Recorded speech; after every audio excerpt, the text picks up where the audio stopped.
les élections municipales 2020 sur Sun. Retrouvez nos interviews des candidates et candidats à Nantes en podcast et en vidéo. Bonjour Valérie Opelt. Bonjour. Merci d'avoir accepté notre invitation. Vous êtes candidate La République En Marche à la mairie de Nantes aux prochaines élections municipales, les 15 et 22 mars prochains. Tête de liste Nantes avec vous. Vous êtes par ailleurs députée de Loire-Atlantique 2017. Valérie Opelt, une des phrases de votre programme, c'est « Nous assumons notre positionnement en faveur de l'économie ». La phrase est telle quelle. Qu'est-ce que ça veut dire? Comment ça se traduit en fait dans votre dialogue au quotidien avec le monde économique, avec les chefs d'entreprise du territoire? Alors c'est simplement lié à mon histoire. Je suis nantaise tout d'abord, mais j'ai travaillé plus de 17 ans en entreprise, dans une petite PME industrielle, fabricant de matériel d'éclairage. Je connais le fonctionnement d'une entreprise en transversalité, sur divers postes. J'ai aussi entrepris, j'ai créé une petite entreprise, une petite SARL que j'ai fermée pour m'engager en politique auprès d'Emmanuel Macron. Donc j'ai une histoire personnelle qui me permet de comprendre cette volonté de travailler et puis de travailler simplement avec les entreprises, puisqu'entre-temps, en tant que députée, j'ai continué à travailler avec les entreprises sur la loi Pacte, sur la restructuration des chambres de commerce et d'industrie, et puis bien sûr sur la valeur travail de manière générale auprès des personnes handicapées et sur le sujet de l'intégration des migrants par le travail, que vous retrouverez d'ailleurs dans mon programme municipal. Oui, vous avez été également membre de la commission des affaires économiques à l'Assemblée nationale. Ça vous donne aussi cette culture-là. Quand vous dites assumer, ça veut dire que les autres ne le font pas, cette proximité avec le milieu ou les milieux économiques? C'est assez factuel, c'est une façon de travailler. J'ai fait partie d'un réseau aussi qui s'appelle, et je fais partie toujours de ce réseau, Business au féminin, qui met en valeur la place des femmes et la mixité au cœur des organisations et donc des entreprises. Donc clairement, je connais ce milieu, je sais travailler avec eux et j'ai la ferme intention de les intégrer clairement dans la construction de la ville de Nantes et dans des méthodes de travail en amont des grands projets, par exemple. Dans mon programme, vous le retrouverez assez régulièrement. La création d'un GIE, justement, métropolitain, un groupe d'intérêt économique, qu'est-ce que ça veut dire très concrètement derrière? C'est ce que vous proposez, en tout cas, dans votre programme. Alors, sur ces sujets-là, l'objectif est de mieux travailler entre communes, en amont des grands projets. En amont des grands projets, ça veut dire une meilleure association, une meilleure consultation entre collectivités, d'abord, dans un premier temps, donc au sein de la métropole. Donc là, on va parler de gouvernance de la métropole. Et d'autre part, en amont des projets, avec les entreprises, donc les réseaux d'entreprises, mais aussi les corps intermédiaires qui existent et qui demandent que ça. Ils me le disent, hein, clairement. On n'aurait pas eu le fiasco Yellow Park si clairement on avait mieux associé en amont les entreprises, et pas forcément qu'une seule, mais pourquoi pas plusieurs avec une consultation.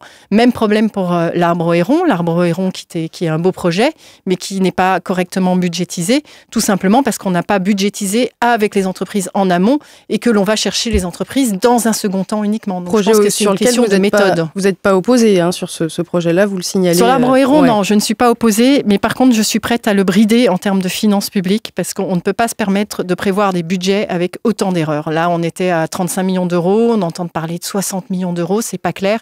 Il faut que le projet soit bridé. Vous avez parlé de méthode en ce qui concerne les grands projets. Alors justement, demain, si vous êtes élu maire de Nantes, quel grand projet d'aménagement vous envisagez, en tout cas pour marquer le début de votre mandat, si on devait citer 2 projets, par exemple, structurants, stratégiques pour la ville? Alors, je souhaite déjà revoir un premier point, il s'agit de Petite Hollande.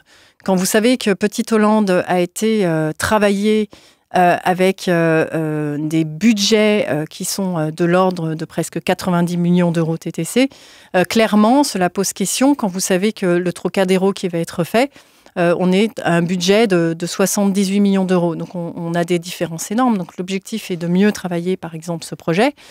Et évidemment, sur tous les futurs grands projets, j'ai envie d'associer les entreprises.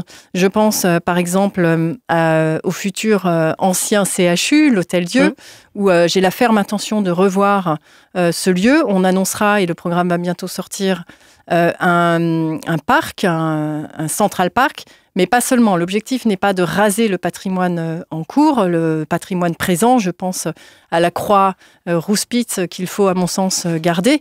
Mais l'objectif sera de concerter avec les habitants, les associations en place, mais aussi les commerçants et les entreprises, réseaux d'entreprises, pour savoir comment eux peuvent s'intégrer dans un projet, pourquoi pas, de réhabilitation de ce site. On fera à Nantes comme à Paris veut le faire Benjamin Griveaux, cette notion de Central Park? Ah non, je n'ai pas l'intention de déplacer une gare. L'objectif là est bien de partir de l'existant. L'urbanisme futur, c'est la restructuration et la reconstruction de la ville sur la ville. Il ne faut pas redétruire, c'est une question d'écologie.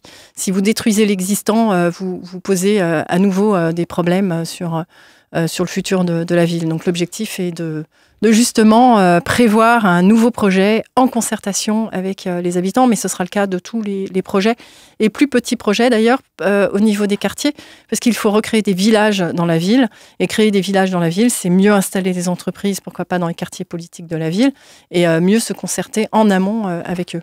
Parler d'économie, d'entrepreneuriat ou d'emploi, comme on est en train de le faire, ça concerne aussi évidemment l'ESS, l'économie sociale et solidaire, qui joue un rôle important dans l'innovation sociale et écologique qu'on évoquait à l'instant. Le monde de l'ESS a été marqué notamment par la fin des contrats aidés actés par le gouvernement Édouard Philippe. En tant que candidate à La République En Marche, qu'est-ce que vous comptez faire pour soutenir de très près les acteurs de l'ESS sur le territoire ? Alors j'ai envie de répondre qu'il va falloir réussir à concerter tous ces milieux d'entreprise, pas seulement répondre aux acteurs de l'ESS, mais répondre à toutes les entreprises qui veulent s'impliquer sur les sujets de responsabilité sociale et environnementale. Donc l'ESS en fait partie, en l'occurrence. Et pour toutes ces entreprises, ces milieux, on a plusieurs mesures qui vont exister. On va d'abord créer une maison des entreprises qui sera présente pour aider à la transition écologique. On va aussi proposer une baisse de la fiscalité foncière pour les entreprises, mais ça concerne aussi le milieu de l'ESS, sous condition de preuve de bilan carbone, de neutralité carbone. Donc on a toutes ces mesures qui me semblent importantes pour mieux soutenir. Et la collectivité s'engagera aussi auprès des entreprises de l'insertion par l'activité économique. Je pense à Territoire Zéro Chômeur, où nous avons décidé de soutenir cet engagement d'économie sociale et solidaire.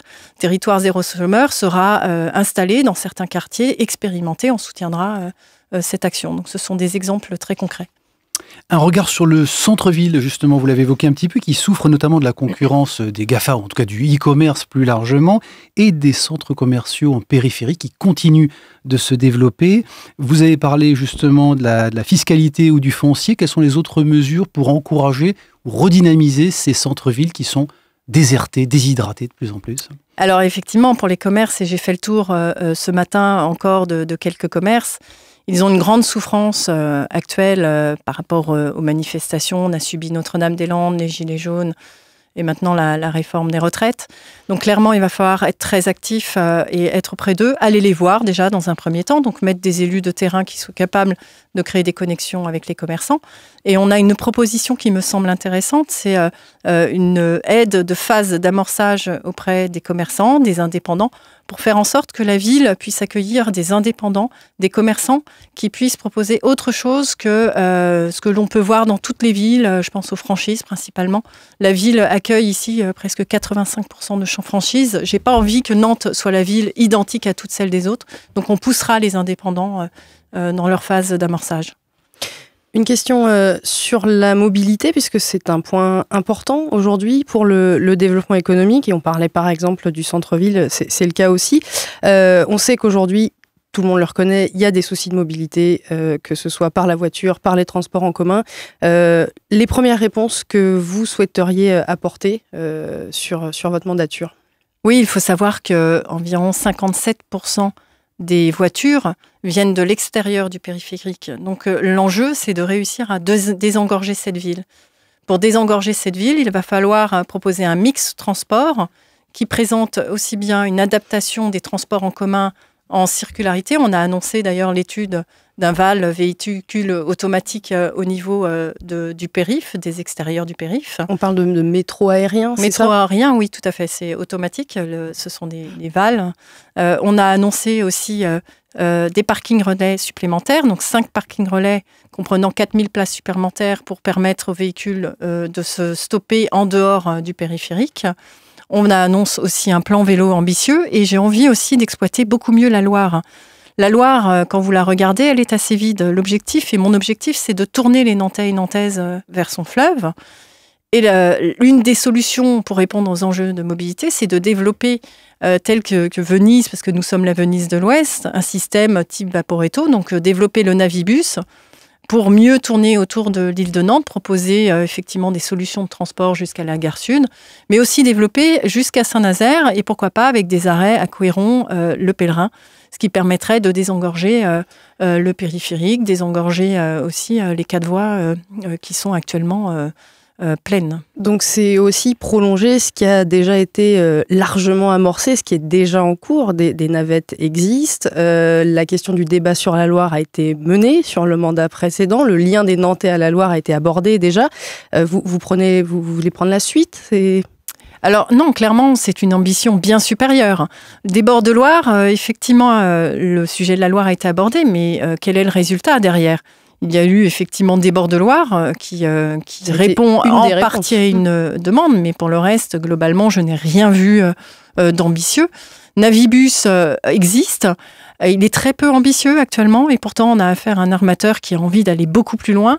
C'est une 2e ligne qui va être inaugurée, mais je pense qu'il faut aller beaucoup plus loin sur ces sujets et proposer des vraies solutions de transport par voie d'eau. Bon. Et puis c'est le transport des déchets aussi, c'est aussi accentuer la diminution de la place des camions pour le transport de manière générale. Je sais qu'une barge peut remplacer 250 camions et ça c'est important de le préciser pour la gestion des déchets et le transport de matériaux jusqu'à la ville par la Loire. Merci beaucoup Valérie Opelt. Je rappelle que vous êtes candidate à La République En Marche, tête de liste Nantes avec vous.